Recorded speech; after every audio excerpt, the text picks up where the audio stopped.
साधन से जब साध्य मिले तो हर इच्छा हो पूर्ण, भक्ति करे जो प्रेम से वह फल पावे संपूर्ण। हरे कृष्णा। इसी सुविचार के साथ आप सभी का दिन शुभ और मंगलमय हो। कान्हा जी का आशीर्वाद आप और आपके परिवारजनों पर सदैव बना रहे। इससे पहले का अध्याय सुनने के लिए आप सभी का बहुत बहुत धन्यवाद। आज सुनिए कार्तिक मास महात्म्य का चौथा अध्याय। किसी गांव में एक बूढ़ी माई रहा करती थी। वह हमेशा कार्तिक के महीने में व्रत किया करती। जब उनका व्रत खोलने का समय होता तो उस समय भगवान कृष्ण आते और एक कटोरा खिचड़ी का रखकर चले जाया करते। उस बूढ़ी माई के पास वाले घर में एक दूसरी औरत रहा करती थी, जो हमेशा ये देखती थी। उसको बूढ़ी माई से बहुत जलन होती कि इसका तो कोई भी नहीं है, फिर भी इसे खाने के लिए खिचड़ी मिल ही जाती है। एक दिन कार्तिक के महीने में स्नान करने के बाद वह बूढ़ी माई गंगा जी में गई और उसके जाने के बाद भगवान श्री कृष्ण ने उनके लिए खिचड़ी का कटोरा उनके घर पर रख दिया। पड़ोसन ने देखा कि खिचड़ी का कटोरा रखा हुआ है और बूढ़ी माई घर पर नहीं है, तो उसने खिचड़ी का वह कटोरा उठाकर घर के पिछवाड़े फेंक दिया। जब बूढ़ी माई कार्तिक स्नान करने के बाद घर वापस लौट कर आई तो उन्हें वह खिचड़ी का कटोरा नहीं मिला, तो वह फिर तो उस दिन भूखी ही रही। वह बूढ़ी माई बार बार एक ही बात दोहराती रही कि कहाँ गई मेरी खिचड़ी और कहाँ गया मेरा खिचड़ी का कटोरा। बूढ़ी माई तो हर दिन उस खिचड़ी के कटोरे से पहले भगवान कृष्ण को भोग लगाती, फिर खुद खाती। उस दिन ना तो बूढ़ी माई ने खिचड़ी खाई, ना ही उन्होंने भोग लगाया।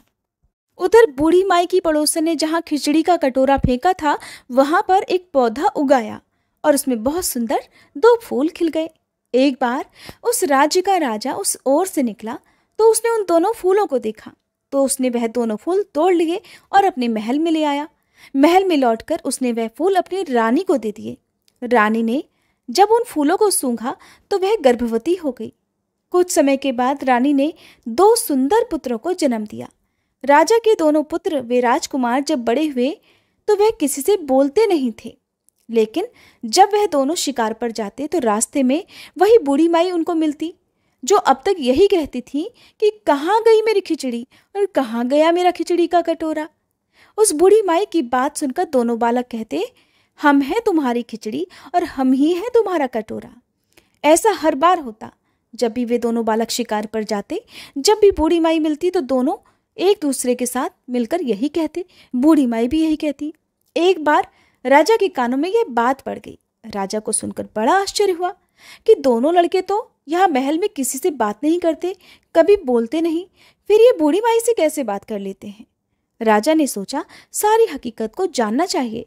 राजा ने बूढ़ी माई को अपने महल में बुलवा लिया और कहा, बूढ़ी माई, हम में से तो ये दोनों किसी से भी नहीं बोलते, लेकिन हमने सुना है कि तुमसे ये दोनों बातें करते हैं।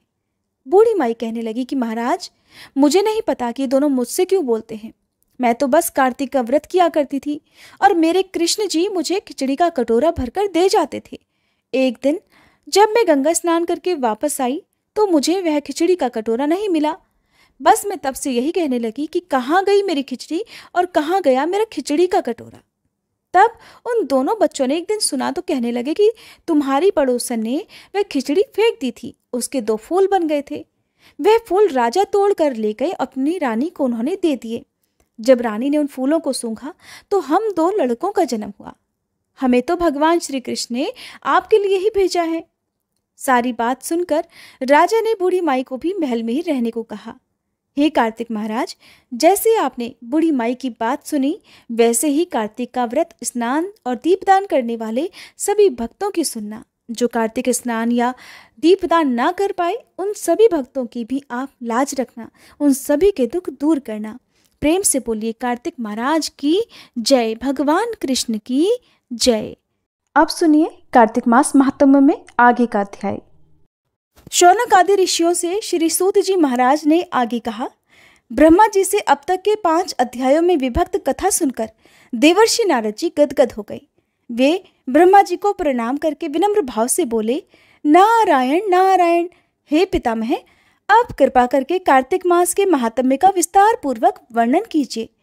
नारद जी के मुख से यह सुनकर श्री ब्रह्मा जी बोले, हे पुत्र, तुम तो बहुत ही उदार और सभी प्राणियों का भला चाहने वाले हो, इसलिए मृत्युलोक के निवासियों के भले के निमित्त ऐसे ऐसे प्रश्न पूछ रहे हो। सुनो, आज मैं तुम्हें ऐसी कथा कहता हूँ जिसके पढ़ने और सुनने मात्र से ही समस्त पापों का नाश हो जाता है। अपनी बात को आगे बढ़ाते हुए श्री ब्रह्मा जी ने कहा, सुनो नारद, साधु संतों का सत्संग अति पावन और दुर्लभ होता है। यह सांसारिक भय को दूर कर देता है और ज्ञानी ध्यानियों को मोक्ष प्रदान करता है। जिसकी जैसी कामना होती उसकी वह कामना भी पूरी हो जाती है।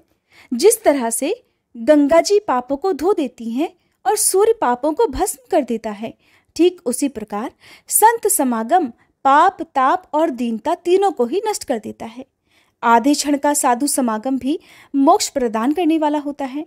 इतनी बात सुनकर तमाम ऋषि और मुनि ने कहा कि हे सूत जी, अब आप कृपा करके कार्तिक मास महात्म्य का इतिहास और प्रसंग सुनाने की भी कृपा कीजिए।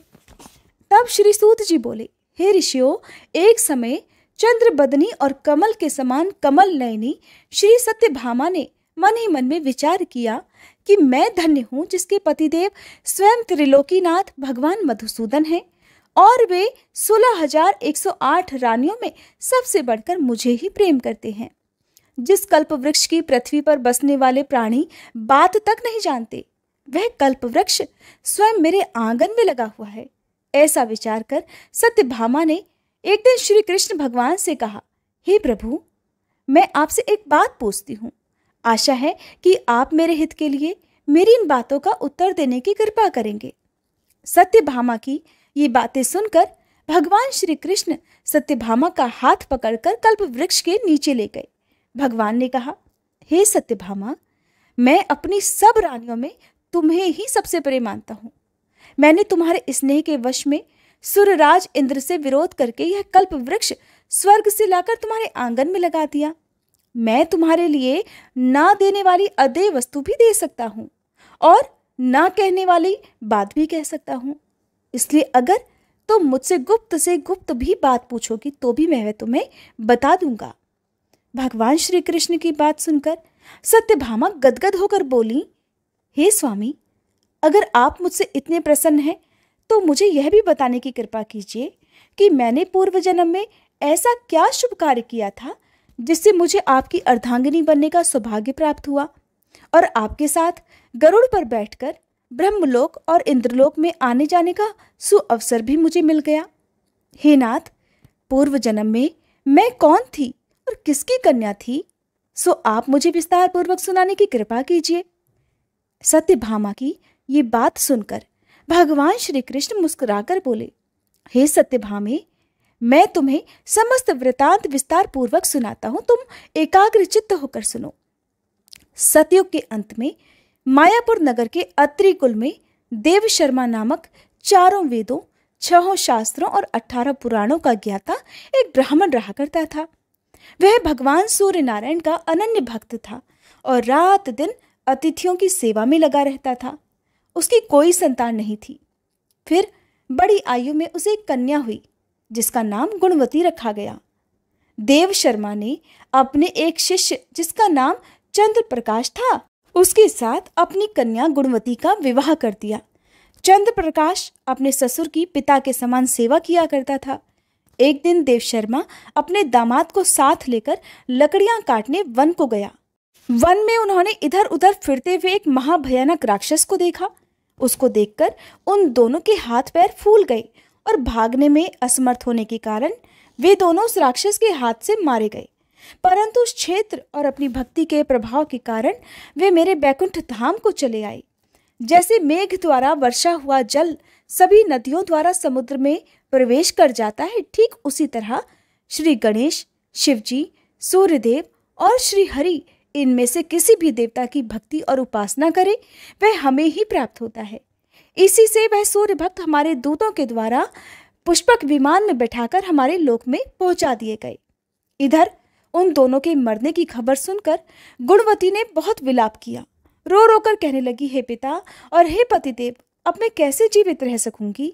हाय हाय, तो मुझे किसके भरोसे छोड़कर कहाँ चले गए? अब मेरे खाने पीने का प्रबंध कहाँ से हो सकेगा? हे तात, मेरा कौन ठिकाना है? इस प्रकार गुणवती विलाप करती हुई पृथ्वी पर गिरकर मूर्छित हो गई और जब उसे होश आया तो घर का सब सामान बेचकर उसने अपने पति और पिता की अंत्येष्टि क्रिया की। फिर संसार से वैराग्य लेकर भक्ति में लीन रहने लगी। इस प्रकार करते करते कार्तिक मास आ गया। तब वह विधि विधान से कार्तिक मास का स्नान करने लगी और साथ ही साथ एकादशी का व्रत भी करने लगी। ये दोनों ही व्रत भगवान को अति प्रिय हैं और मुक्ति और ऐश्वर्य प्रदान करने वाले हैं। हे प्रिय, कार्तिक मास में तुला के सूर्य में जो प्रातःकाल स्नान, जागरण और दीपदान करते हैं, उनके जन्म जन्मांतर के पाप नष्ट हो जाते हैं। जो मंदिर में प्रातःकाल झाड़ू लगाते हैं, भगवान का पूजन करते हैं, वे जीवन मुक्त हो जाते हैं, अर्थात बार बार जीवन मरण के बंधन में नहीं बंधते। जो कार्तिक मास में तुलसी जी का पौधा लगाकर उसकी पूजा अर्चना करते हैं, दीपदान करते हैं, वे फिर इस संसार में दोबारा जन्म नहीं लेते। एक दिन गुणवती ज्वर से पीड़ित हो गई और असहनीय पीड़ा में भी दुर्बल शरीर होते हुए वह गंगा स्नान को कष्ट सहते हुए गई। स्नान करने को गंगा जी में प्रवेश करते ही मारे शीत के उसका सारा शरीर थर थर कांपने लगा और वह शिथिल होकर वहीं गिर पड़ी। उसी समय भगवान विष्णु के दूत सुंदर विमान लेकर आए और उसे विमान में बिठाकर विष्णुलोक को ले गए। यह सब कार्तिक के स्नान और व्रत का ही प्रभाव था। त्रेता युग के पश्चात द्वापर युग आया तो पृथ्वी पर कंस जैसे दैत्यों ने महा उत्पात किया। उस समय श्री ब्रह्मा आदि समस्त देवताओं द्वारा प्रार्थना किए जाने पर पृथ्वी का भार उतारने को मैंने कृष्ण अवतार धारण किया। उस समय जितने भी हमारे विष्णुगण थे वे मेरे साथ में यादवों के रूप में ग्वाल बाल होकर पृथ्वी पर अवतरे। देव शर्मा जो तुम्हारे पिता थे वह भी पृथ्वी पर अवतरित हुए। और हे सत्यभामे, उस जन्म में देव शर्मा का नाम शत्राजीत हुआ और चंद्र प्रकाश पृथ्वी पर जन्म धारण करके इस जन्म में अक्रूर जी हुए। तुम उस जन्म में गुणवती थी, अब तुम ही इस पृथ्वी पर जन्म धारण कर सत्यभामा हुई। और कार्तिक मास में किए गए व्रत, स्नान, दान से ही तुम हमारी प्रिया हुई हो। तुमने आज जन्म तुलसी जी के वृक्ष को सींचकर उसका पालन किया, इसी से तुम्हारे आंगन में आज कल्प वृक्ष है। और कार्तिक मास में तुमने जो दीप दान किया था, इसी से तुम्हारे घर में लक्ष्मी जी का प्रकाश है। कार्तिक मास में व्रत आदि करके जो तुमने काया कष्ट सहन किया था, उसी से तुम मेरी अर्धांगिनी हुई। जो कोई कार्तिक मास में व्रत आदि करता है वह मुझे तुम्हारे ही समान प्रिय हो जाता है। हे प्रिय, अन्य दूसरे जप, तप, यज्ञ, दान आदि कार्तिक मास के 16वें भाग के बराबर भी नहीं होते। सत्यभामा जी को उनके जन्म का पूर्व वृतांत सुनाकर भगवान श्री कृष्ण मौन हो गए। हरे कृष्णा। आज के अध्याय में बस इतना ही। अब सुनिए तुलसी चालीसा पाठ और तुलसी माता की आरती। आज से आप हर दिन वीडियो के लास्ट में लिखी हुई आरती और चालीसा पाठ खुद भी पढ़ सकेंगे। जय जय तुलसी भगवती सत्यवती सुखदानी, नमो नमो हरि प्रेसी श्री वृंदावन खानी। श्री हरि शीश विरजनी देहु अमर वर अम्ब, जनहित हे वृंदावनी अब न करहु विलंब। धन्य धन्य श्री तुलसी माता, महिमा अगम सदा श्रुति गाता। हरि के प्राणहु से तुम प्यारी, हरहि हेतु कीन्हो तप भारी। जब प्रसन्न है दर्शन दीन्हो, तब कर जोरि विनय उस कीन्हो। हे भगवंत कंत मम होहु, दीन जानि जानि छाड़हु छोहु। सुनि लक्ष्मी तुलसी की बानी, दीन हो श्राप कध पर आनी। उस अयोग्य वर मांगन हारी, हो बिटप तुम जड़ तनुधारी। सुनि तुलसी ही श्रव्योत ही ठामा, करहु वास तुहु नीचन धामा। दियो वचन हरि तब तत्काला, सुनहु सुमुखी जानी होहु बिहाला। समय पाई ब्योहरो पाति तोरा, पूजहि आस वचन सत मोरा। तब गोकुल मह गोप सुदामा, तासु भई तुलसी तू बामा। कृष्ण रास लीला के माही, राधे शक्यो प्रेम लखि नाही। दियो श्राप तुलसी तत्काला, नर लोक ही तुम जन्महु बाला। यो गोप वह दानव राजा, शंख चूर्ण नामक शिर ताजा। तुलसी भई तासु की नारी, परम सती गुण रूप अगारी। अस द्वै कल्प बीत जब गयहु, कल्प तृतीय जन्म तब भयहु। वृंदा नाम भयो तुलसी को, असुर जलंधर नाम पति को। कर अति द्वंद अतुल बल धामा, कीन्हा शंकर से संग्रामा। जब निज सैन्य सहित शिव हारे, मरहि न तब हर हर ही पुकारे। पतिव्रता वृंदा थी नारी, को न सके पति ही संहारी। तब जलंधर ही भेष बनाई, वृंदा ढिग हरि पहुँचो जाई। शिव हित लहि करि कपट प्रसंगा, कियो सतीत्व धर्म तो ही भंगा। भयो जलंधर कर संहारा, सुनी उर शोक उपारा।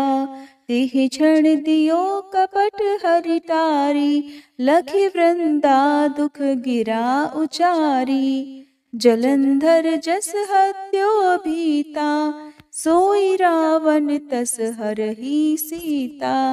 अस प्रस्तर सम हृदय तुम्हारा, धर्म खंडी मम पति संहारा। यही कारण लहि श्राप हमारा, होवे तनु पाषाण तुम्हारा। सुनि हरि तुरत ही वचन उचारे, दियो श्राप बिना विचारे। लख्यो ना निज करतूत पति को, छलन चाहियो जब पार्वती को। जड़ मति तुह अस हो जड़ रूपा, जग में तुलसी बिटप अनूपा। धग्व रूप हम शाली ग्रामा, नदी गंडकी बीच ललामा। जो तुलसी दल हम ही चढ़ई है, सब सुख भोग परम पद पई है। बिनु तुलसी हरि जलत शरीरा, अतिशय उठत शीश उर पीरा। जो तुलसी दल हरि शिर धारत, सो सहस्त्र घट अमृत डारत।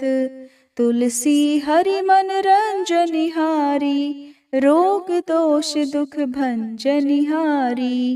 प्रेम सहित हरि भजन निरंतर, तुलसी राधा में नाही अंतर। व्यंजन हो 56 प्रकारा, बिन तुलसी दल ना हरहि प्यारा। सकल तीर्थ तुलसी तरु छाही, लहत मुक्ति जन संशय नाही। कवि सुंदर एक हरि गुण गावत, तुलसी निकट सहस गुण पावत। बसत निकट दुर्वासा धामा, जो प्रयास ते पूर्व ललामा।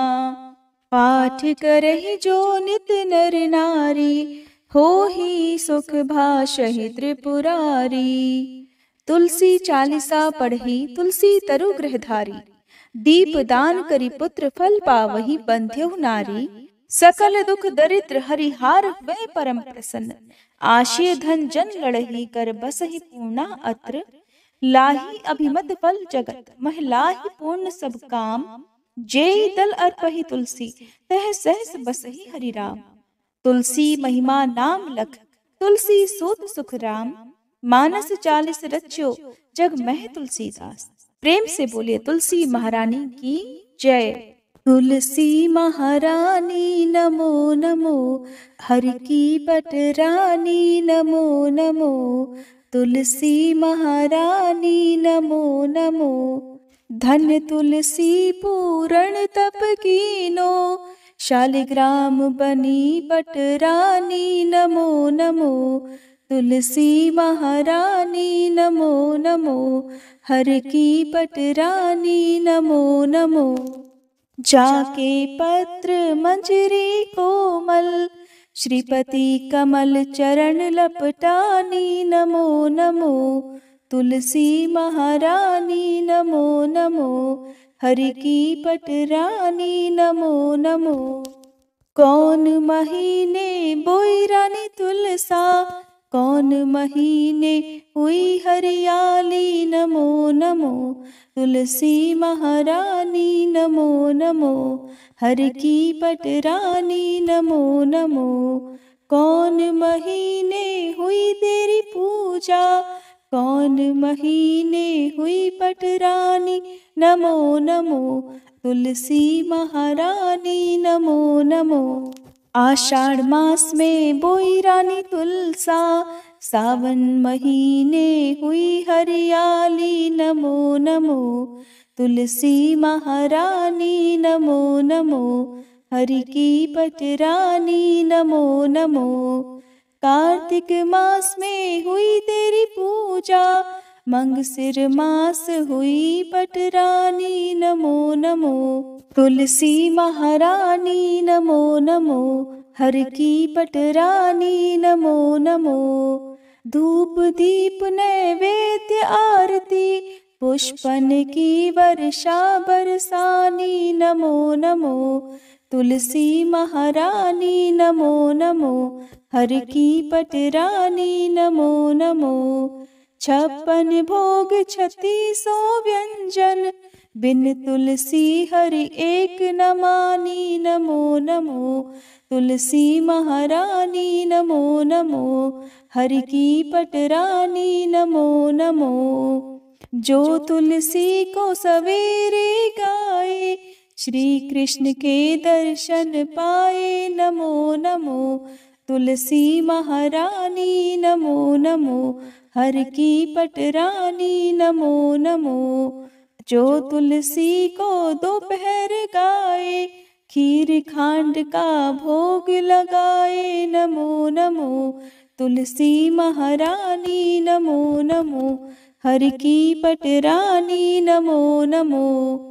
जो तुलसी को सांझ को गाए, श्री कृष्ण की आरती उतारे, नमो नमो तुलसी महारानी, नमो नमो हर की पटरानी, नमो नमो। जो तुलसी को रात को गाए, श्री कृष्ण के चरण दबाए, नमो नमो तुलसी महारानी, नमो नमो हर की पटरानी, नमो नमो। सब सखी मैया तेरो यश गावे, भक्ति दान दी जय महारानी, नमो नमो तुलसी महारानी, नमो नमो हर की पटरानी, नमो नमो तुलसी महारानी, नमो नमो